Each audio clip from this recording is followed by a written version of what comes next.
على رسول الله سبحانك لا علم لنا إلا ما علمتنا إنك أنت العليم الحكيم ولا فهم لنا إلا ما فهمتنا إنك أنت الجواد الكريم. Nous allons parler, Inch'Allah, du jour dernier, du jour de la résurrection, plus particulièrement les comptes. Et les comptes devant Allah Ta'ala vont se faire de 6 façons différentes. Alors d'abord,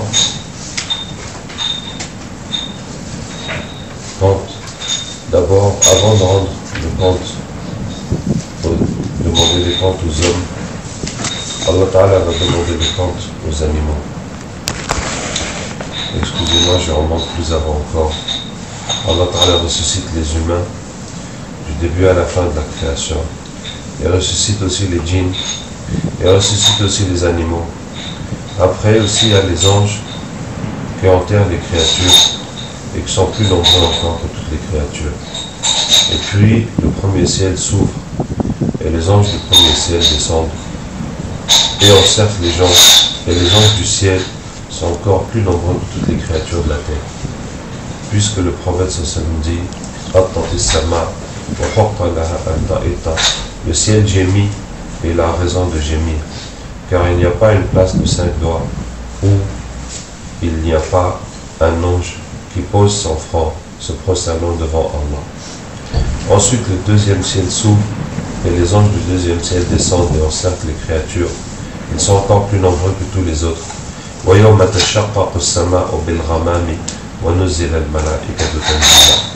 Le jour où le ciel se fend, le ciel se fend, provoquant des nuages, et les anges descendent, ainsi de suite jusqu'au 7e ciel, et c'est là qu'il y a 8 anges qui portent le trône d'Allah, qui ramènent le trône d'Allah, et on approche le soleil, les créatures, et les gens ont très chaud et transpirent, sauf ceux qui sont sous le trône d'Allah.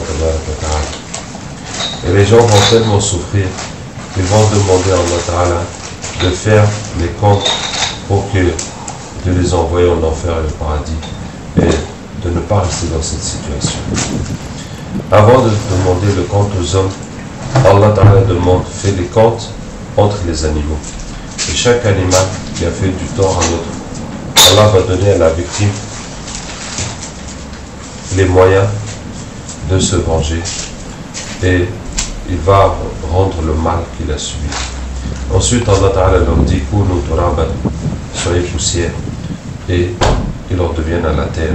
Wa yaqulu al-kafiru ya laytani kuntu turaban. Et le mécréant va dire ah, si je pouvais être de la terre. Et puis Allah va faire les comptes entre les humains.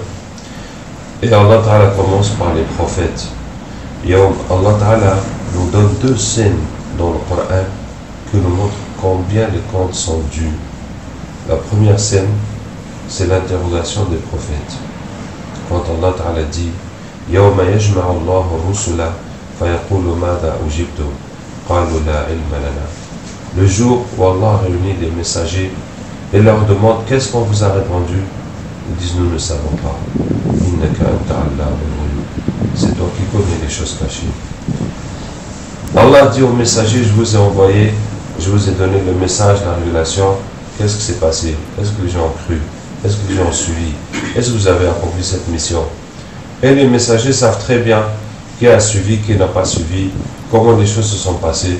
Mais la question est posée d'une façon tellement dure qu'ils sont déstabilisés, qu'ils ne savent plus quoi répondre. Et qu'ils disent, nous ne savons pas, c'est toi qui sais. Alors qu'ils savent très bien qu'est-ce qui s'est passé, qui les a suivis ou pas. Et quand les gens voient avec quelle dureté Allah Ta'ala parle à ses prophètes, ils sont encore plus pris de panique. Ça, c'est les prophètes et les élus d'Allah, auxquels Allah parle d'une façon tellement dure. Mais qu'est-ce qui va nous arriver, nous autres? La deuxième image de la dureté des comptes, Allah Ta'ala dit وَإِذَا الْمَوْءُودَةُ سُئِلَتْ بِأَيِّ ذَنبٍ قُتِلَتْ. Quand on interroge la fille enterrée vivante, par quel péché tu as été tué? Les Arabes avaient cette mauvaise habitude de tuer leurs filles, des fois aussi les garçons par pauvreté, mais plus souvent les filles par crainte du déshonneur. Quand quelqu'un a une fille, elle commence à grandir, elle devient une petite fille, elle est jolie, etc. Donc il commence à s'imaginer qu'elle va le déshonorer et que cette honte sera insupportable pour lui. Et il va la tuer comme ça. De quelle façon? En l'enterrant vivante. Il creuse un trou, il la jette dedans, il la recouvre de terre, il la laisse mourir sous la terre. Et donc Allah Ta'ala dit qu'on interrogera cette fille-là. Par quel péché tu as été tué? Mais qu'est-ce que tu as fait pour que ton père te tue de la sorte? Tu as dû faire quelque chose. Qu'est-ce que tu as fait? Tu as fait quoi? Pour qu'on te punisse comme ça? Pour que ton père te fasse ça? Et la fille dit, j'ai rien fait. Je ne sais pas pourquoi. Mon père m'a tué. Est-ce que vous voyez? Cette fille, qui est tout ce qu'il y a de plus innocent, voilà comment Allah Ta'ala va lui parler. Par quel péché tu as été tué? Tu as fait quoi? Qu'est-ce que tu as fait? Allez, dis. Qu'est-ce que tu as fait pour que ton père te tue ainsi? Elle dit, mais j'ai rien fait. Je ne sais pas pourquoi mon père m'a tué. Voilà. Hein? Cette fille innocente. Et nous autres? Et nous autres, qu'on a un petit bout. Donc les contes et Yawm al-Qiyamah vont se faire de 6 façons différentes. La première façon, c'est pour les mécréants. Dans un hadith Qudsi, Allah Ta'ala demande les comptes aux mécréants en 2 phrases. Il dit, mon serviteur, je t'ai créé, je t'ai tout donné. Qu'est-ce que tu as fait? Il dit à Allah, ce que tu m'as donné, je l'ai ramassé, je l'ai travaillé, je l'ai laissé plus que ce que tu m'as donné. Moi, j'ai travaillé, j'ai fabriqué des chaussures, j'ai construit des maisons, j'ai fait des plantations, j'ai multiplié les bienfaits. Toute ma vie, j'ai fabriqué, etc. Et Allah lui dit, mais est-ce que tu as pensé que tu allais me rencontrer? Qu'est-ce que tu as fait pour ce jour, pour cette rencontre? Il dit non. Et Allah lui dit, aujourd'hui je t'oublie comme tu m'as oublié. Comme Allah Ta'ala dit,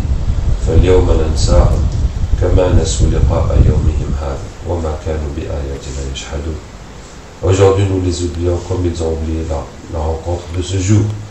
Et ils renient mes versets. C'est terminé pour le mécréant. Il n'y a pas pour le mécréant le détail des actions. Pourquoi tu n'as pas prié, pourquoi tu as volé, pourquoi tu as menti, puisqu'il n'y a pas la foi. Donc, à quoi servent les actions? Il n'y a pas pour les mécréants le livre à droite ou à gauche, puisqu'il n'y a pas d'action à mettre dans son livre.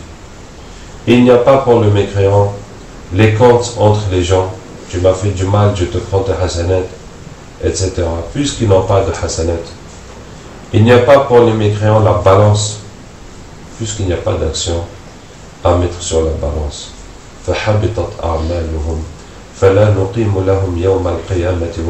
Leurs actions sont nulles. C'est-à-dire que même s'ils ont fait des bonnes actions, ce n'est pas pour Allah. Donc ça ne vaut rien.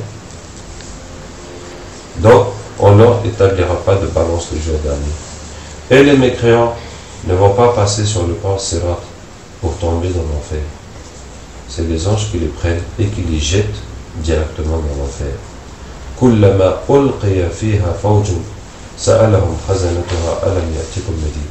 Chaque fois qu'on les lance un groupe, les anges gardiens les interrogent, mais est-ce que vous n'avez pas reçu un avertisseur?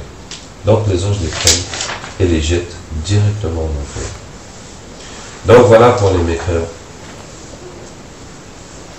Ensuite, la deuxième façon de rendre les comptes, c'est Ashab al-Shimal, les gens de la gauche. C'est les musulmans, les croyants, qui ont fait trop de péchés et qui vont payer en enfer. Qu'Allah nous en préserve. Et après cela, ils iront au paradis, après avoir payé leurs péchés en enfer. Donc les gens de la gauche, Allah Tabaraka wa Ta'ala va les interroger sur tout ce qu'ils ont fait. Tout. On pose le livre et tu vois les criminels qui ont peur, qui sont découragés de ce qu'il y a dedans. ويقولون يا ويلتنا ما لهذا الكتاب لا يغادر صغيرة ولا كبيرة إلا أحصاها. Ils disent malheur à nous. Mais ce livre n'a laissé aucune petite ni grande chose sans la mentionner. Allahu Akbar. Allah va l'interroger de tout ce qu'il a fait. Prenons l'exemple de quelqu'un qui travaille dans le haram. Son boulot il est haram. À chaque euro, à chaque gain de haram, Allah lui dit pourquoi tu as fait ça? Pourquoi tu as vendu ça? Pourquoi tu as fait ça? Toute la journée il fait ça. Que ce soit l'alcool, que ce soit le riba, que ce soit la corruption, que ce soit n'importe quelle chose qui est haram. À chaque fois, Allah lui demande, Allah lui demande, Allah lui demande. Par exemple, si c'est une femme qui n'est pas voilée, chaque fois qu'un homme l'a regardé sa aura, sa nudité, Allah va lui demander.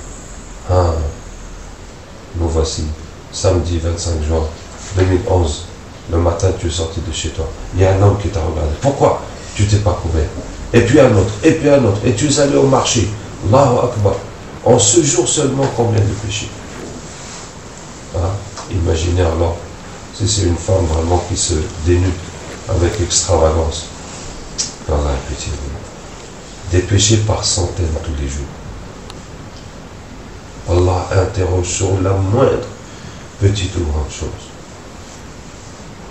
Et des fois la personne va nier. Elle va dire non, j'ai pas fait ça. Et quand il va nier, Allah Ta'ala va fermer sa bouche. Et Allah Ta'ala va faire témoigner ses membres. Et ces membres vont parler. Oui, nous avons fait. Oui, alors on va dire j'ai parlé. Les pieds vont dire j'ai marché, je suis allé à tel endroit, etc. etc. Tout son corps va témoigner. Et puis, Allah Ta'ala va faire témoigner la terre. Ce jour-là, elle raconte ses nouvelles. La terre va raconter tout ce qui s'est passé dessus. Et Allah va faire témoigner les anges. Les anges vont témoigner tout ce qu'il a fait. Et puis Allah Ta'ala lui rend la parole. Et il va insulter ses membres. Et il dit Tabban lakunna wa saffan fa'an kunna kuntu unadi. Il dit à ses membres, malheur à vous, c'est vous que j'essaie de sauver. Pourquoi vous m'avez dénoncé? Ils disent, c'est Allah qui nous a fait parler. C'est lui qui a fait parler à toutes choses. Et quand Allah a fini de lui demander les comptes, Allah lui fait des reproches. Ya ayyuhal insanu ma gharraka bi rabbikal kabir. Et l'homme, pourquoi tu t'es retourné contre ton Seigneur généreux? Hein? N'est-ce pas que j'étais généreux envers toi? Je t'ai créé, je t'ai donné, je t'ai fait tout facilité. Mais pourquoi tu t'es comporté comme ça? Pourquoi tu n'as pas eu peur de moi? Tu n'as pas eu honte de moi? Tu étais ingrat envers moi. Pourquoi? Explique-toi. Qu'est-ce qu'il y a? Qu'est-ce que je n'ai pas fait pour toi? Subhanallah. Et la personne va pleurer. Jusqu'à ce qu'il n'y a plus de larmes. Et pleurer le sang. Jusqu'à ce qu'il n'y a plus de sang. Et se mordre les doigts. Jusqu'aux épaules. يوم يعض الظالم على يديه يقول يا ليتني اتخذت مع الرسول سبيلا. Le jour où l'injuste se mord les doigts, se mord les mains, et il dit ah, j'aurais dû suivre le prophète. Vous voyez, c'est comme si quelqu'un, tu lui as fait du bien, et puis il t'a fait un sale coup, il a pris ton argent, ou il t'a fait un sale coup, il est parti, il a disparu. Et après un temps, tu le retrouves, et bien tout ce que tu as accumulé dans ton cœur, tu vas lui dire, toi là, avec tout ce que je t'ai aidé, et je t'ai donné, et parmi tout le monde, c'est moi qui te soutenais, et c'est comme ça que tu m'as fait. Mais qu'est-ce qu'il y a? Mais comment tu es? Est-ce que vous voyez? Tu vas vider ton cœur. Ah, ce que tu n'as pas pu lui dire pendant tout ce temps, tu vas vider ton cœur. Et Allah Ta'ala va lui dire tout ce qu'il a à lui dire. Allah va lui ce qu'il a dit. Pourquoi tu t'es comporté de la sorte? Et puis il reçoit son livre de sa main gauche. Et il y en a qui cachent sa main gauche derrière son dos pour ne pas prendre son livre avec sa main gauche. Et sa main gauche va traverser son dos, sortir par sa poitrine pour qu'il prenne son livre de sa main gauche. Quand il a fini de lire ses œuvres, ses péchés, on lui enlève le livre, on lui met sur le dos. On accroche son livre à son dos pour que tous les gens puissent lire ses péchés. Pour que tout le monde puisse voir tout ce qu'il a fait. Voilà comment il a forniqué, comment il a menti, comment il a laissé les prières, etc., etc. Voilà tout ce qu'il a fait. Tout ce qu'il a fait. Le jour où les secrets seront divulgués. Particulièrement, la trahison. Celui qui a trahi la confiance de quelqu'un. Chaque traître aura un drapeau dans la préalable proportionnel à sa trahison, aussi grand que sa trahison. Où est écrit, voici la trahison de un tel par un tel. Voilà. Ils étaient associés, il a pris son argent, etc. Quelle que soit la nature de la trahison, ça va être mentionné. Voici donc la deuxième façon de rendre les comptes, qui sont les gens de la gauche. La troisième façon de rendre les comptes, c'est les gens de la droite. Ashabul Yamin. Et les gens de la droite, ils ont fait du bien, ils ont fait du mal, mais le bien a dépassé le mal. Et Allah, eux aussi, va leur demander les comptes détaillés de tout ce qu'ils ont fait. Sauf que eux ne vont pas nier leurs péchés. Et à la fin, quand Allah a fini de tout demander, on a tout passé au peigne fin. Allah Ta'ala leur rappelle ses bienfaits.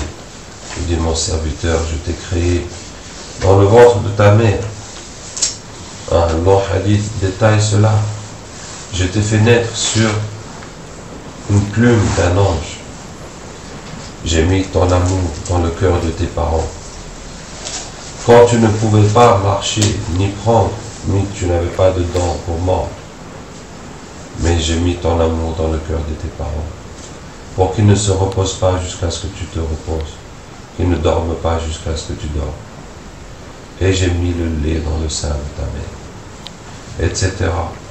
Mais après tu as grandi, tu t'es tenu debout, tu t'es senti fort. Tu m'as défié par tes péchés, tu n'as pas eu honte de moi. Et te voici aujourd'hui devant moi. Tu as reconnu toutes tes fautes et tes erreurs, et tu es convaincu de partir en enfer. Et pourtant, je vais t'accorder mon pardon, et je vais te donner ma satisfaction. وَمِنْ أَجْلِكَ سَمَّيْتُ نَفْسِي الْعَزِيزَ الْغَفَّارَ. Et à cause de toi, je me suis nommé le puissant, le pardonneur. Voilà aujourd'hui, j'ai la puissance de te punir, mais je choisis de te pardonner. Et Allah lui pardonne. Et Allah efface ses péchés. Et il reçoit son livre de sa main droite sans que ça ne contienne aucun péché. Et c'est là qu'il dit, ha au muqra au kitabia. Il dit, regardez mon livre, il n'y a que des bonnes actions. Donc puisqu'on va peser le pour et le contre, et que le contre, il n'y en a pas, donc j'ai gagné. C'est comme si toutes tes notes sont au-dessus de la moyenne. Ben, forcément tu as la moyenne, puisque toutes tes notes sont bonnes, donc tu as réussi. Et c'est sa joie. Et regardez, il est tellement joyeux. Quand il dit ha au muqra au kitabia, il vient te dire, hey, regarde mon livre, j'ai gagné. Il ne cherche pas à savoir toi si tu as gagné ou si tu as perdu. Lui, il est tellement joyeux. Il te parle seulement de sa réussite à lui. Hein? Toi-même, tu as réussi, tu n'as pas réussi. Et il ne pense pas à ça. Il pense que à ça. Hey, j'ai gagné, c'est tout. Il est tellement joyeux. Il va montrer ça à tout le monde. Ashabul Yamin. La quatrième façon de rendre les comptes, c'est Al-Abrar. Al-Abrar. Les bons. Lan tanalu al-birra hatta tunfiqu mimma tuhibbun. Vous n'atteindrez pas le bien jusqu'à dépenser ce que vous aimez. Donc, dépenser ce qu'on a de mieux, de plus cher pour Allah Ta'ala. Al-Abrar sont ceux qui donnent ce qu'ils ont de mieux pour Allah. Le meilleur de leur temps, le meilleur de leur argent, le meilleur de leurs moyens. Qui font le maximum pour Allah. Qui évitent les péchés, même si ça va leur coûter cher, même s'il faut faire des sacrifices, même si les gens sont fâchés, même s'ils vont perdre des avantages.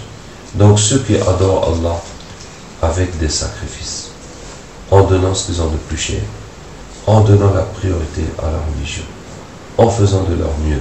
Vous voyez, quelqu'un qui fait un maximum d'efforts pour la satisfaction d'Allah. Al-Abra. Ceux-là, ils ont Al-Hisab al-Yassir, les comptes faciles. Et le prophète dit Al-Hisab asirun mahma kana yassir. Les comptes sont durs, même les plus faciles. Mais les comptes faciles, c'est quoi? C'est Al-Arf, ça veut dire l'exposer. Ça veut dire quoi? Ça veut dire qu'Allah Ta'ala regarde passer leurs péchés, mais ne leur pose pas la question. Hein? Parce qu'ils ont fait tellement de bien, tellement d'efforts.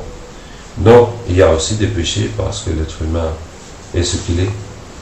Mais les péchés sont rares et sont minimes, pas si graves.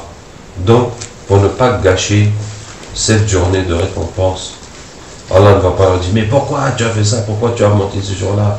Pourquoi tu as pris cet argent pour aller? Non. Allah regarde le péché et ne leur pose pas la question. Malgré cela, au moment où le péché passe, la personne a peur et la situation est difficile. Mais ça passe, Allah ne pose pas la question, ça y est, c'est fini. Et ensuite, Allah efface les péchés. Et il reçoit aussi son livre de sa main droite. Ça, c'est l'Abrar. 4e niveau des comptes. 5e niveau, Al-Muhsinun, les bienfaisants. Al-Ihsan, أن تعبد الله كأنك تراه فإن لم تكن تراه فإنه يراك. Que tu adores Allah comme si tu le vois. Si tu ne le vois pas, sache au moins que lui te voit.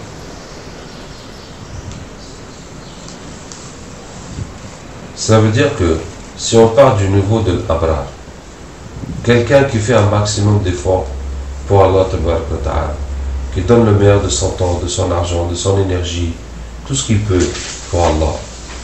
Et puis, maintenant, il commence à goûter la spiritualité.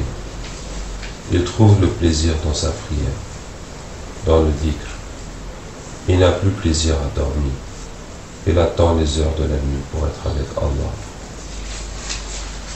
Il est plus heureux d'être avec Allah que de manger une bonne nourriture, que de penser à ces choses. Il voit toute la vie autrement. Et il sent qu'Allah Ta'ala le regarde. Il est passé à un autre niveau de spiritualité, de vivre avec Allah, de voir les signes d'Allah en toutes choses, de vivre les signes qu'Allah nous dit dans le Coran, de vivre la crainte d'Allah Ta'ala, de ne pas oublier la pensée d'Allah. Adorer Allah comme si tu le vois. Au moins, sache que lui te voit. Et maintenant la prière, il est parti, comme si il est dans un film. S'il n'est plus dans ce monde, il est parti. Dans le tasbih, dans le Coran, dans le takbir, jusqu'à ce qu'il revienne. Salam alaikum. Ah, c'est là qu'il se retrouve ici. Allah nous aide. Cela, quelle est leur récompense? وذلك جزاء المحسنين ليكفر الله عنهم أسوأ الذي عملوا ويجزيهم أجرهم بأحسن الذي كانوا يعملون. Telle est la récompense des bienfaisants. Allah expie le mal qu'ils ont fait et va les récompenser selon le meilleur qu'ils faisaient. Ça veut dire qu'Allah Ta'ala va chercher la meilleure prière qu'il a faite dans toute sa vie. Là où il était avec Allah du début jusqu'à la fin, dans la crainte, dans le recueillement. Et Allah va compter toutes les prières de sa vie comme celle-là. Et de même pour le dhikr, pour le jeûne, pour la lecture du Coran, pour tous les types d'adoration. Pourquoi? Parce que tu as fait l'effort pendant des années, des années, des années. Et ton objectif, c'était ça. C'était d'être avec Allah, de vivre ta foi, de vivre la crainte d'Allah, de sentir qu'Allah te regarde. Et tu as fait l'effort de te purifier, d'enlever la dunya de ton cœur, de changer tes habitudes, de contrôler ta langue, de te concentrer, de prier, de jeûner, jusqu'à ce que tu atteins ça. Allah Ta'ala va compter toute ta vie depuis la première prière que tu as faite, comme le top que tu as atteint dans ta vie. Al-jaza'u al-ihsani illa al-ihsan. La récompense de la bienfaisance. Serait-ce autre chose que la bienfaisance? Tu as fait tout ça pour Allah? Tu crois qu'Allah en fera moins pour toi? Allah te donnera encore plus. Donc ça, c'est le muhsin. Les péchés qu'ils ont fait, ils ne les verront même pas. C'est la récompense, la multiplication, les cadeaux, le jour des honneurs, le jour de l'élévation, de la bienfaisance d'Allah. Tu as été bienfaisant envers Allah? Et la bienfaisance d'Allah est plus encore. Voici le 5e niveau des comptes. Le 6e niveau. Le prophète sallallahu alayhi wa sallam dit qu'il y a dans cette Ummah 70 000 qui entrent au paradis sans compte et sans châtiment. Donc, ce sont ceux pour qui il n'y a même pas de compte. Eux, c'est la récompense, la récompense, la récompense, qu'on ne peut même pas comptabiliser. Regardez par exemple, le prophète sallallahu alayhi wa sallam dit qu'il y a un serviteur d'Allah qui a dit « Ya Rabbi, laka alhamdu kama yanbaghi li jalali wajhika wa adimi sultanik » Seigneur, à toi la louange, comme le mérite la majesté de ton visage et l'immensité de ton royaume. Et les anges ont écrit les hasanats jusqu'à ce qu'ils se sont épuisés. Et ils sont remontés à Allah. Ils ont dit à Allah, ton serviteur a dit une parole, on n'a pas su comment l'écrire. Et Allah dit, qu'est-ce que mon serviteur a dit? Et ils disent, Ya Allah, il a dit, Ya Rabbi, lakal hamdu, Seigneur, à toi la louange, comme le mérite la majesté de ton visage et l'immensité de ton royaume. Et Allah leur dit, écrivez-la tel que mon serviteur a dit. Et le jour de la résurrection, c'est moi qui va le récompenser. Donc il y a des gens qui ont une récompense qui n'est pas comptabilisable, qui dépasse les comptes, qui dépasse les calculs. Il y a cet imam, je pense que c'est Malik ibn Dinar, mais je ne me rappelle plus tellement, qui au pèlerinage a dirigé le sermon, la khutbah, au pèlerinage. Et il a commencé à dire Alhamdulillahi ala ni'mati al-islam wa kafa biha ni'ma. Louange à Allah pour le bienfait de l'islam. Et cela suffit comme bienfait. Et il a fait son discours. L'année suivante, il a encore dirigé le pèlerinage. Il a encore fait son discours. Et il a dit la même phrase. Alhamdulillahi ala ni'mati al-islam wa kafa biha ni'ma. Louange à Allah pour le bienfait de l'islam. Et cela suffit comme bienfait. Et l'ange à sa droite a parlé. Il a dit, mais on n'a pas fini d'écrire celle de l'année dernière. Hein? Moi j'ai dit, mais celle que tu as dit l'année dernière, on n'a pas fini d'écrire des hasanat. Tu nous en remets une autre encore. Mais on a du boulot pour plus d'un an. Comment on va faire maintenant? Vous voyez? Il y a des récompenses qui ne sont pas comptabilisables. qu'Allah nous aide, qu'Allah nous accepte. La connaissance de ces 6 niveaux de compte, c'est pour que quel que soit notre niveau, en tout cas, là où on voit plus ou moins où on est, qu'on ait vraiment l'envie d'aller plus loin, qu'on ait vraiment l'envie d'aller plus loin, quel que soit où la personne se situe, dans le bien, dans les bons niveaux, et bien si tu montes un grade, c'est beaucoup mieux. C'est beaucoup mieux qu'on fasse tout où qu'on soit pour aller plus loin encore, faire plus pour Allah Ta'ala. Allah Ta'ala nous aide. Après les comptes avec Allah, chacun reçoit son livre. En ce qui concerne les croyants, les mécréants, comme on a dit, n'ont pas de livre. Après, Allah Ta'ala va laisser 100 ans et en al-Qiyamah pour que les gens rendent les comptes entre eux. La chronologie des événements, c'est que d'abord, on rend les comptes avec Allah. Ensuite, chacun reçoit son livre de tout ce qu'il a fait. Ensuite, les gens vont rendre les comptes entre eux.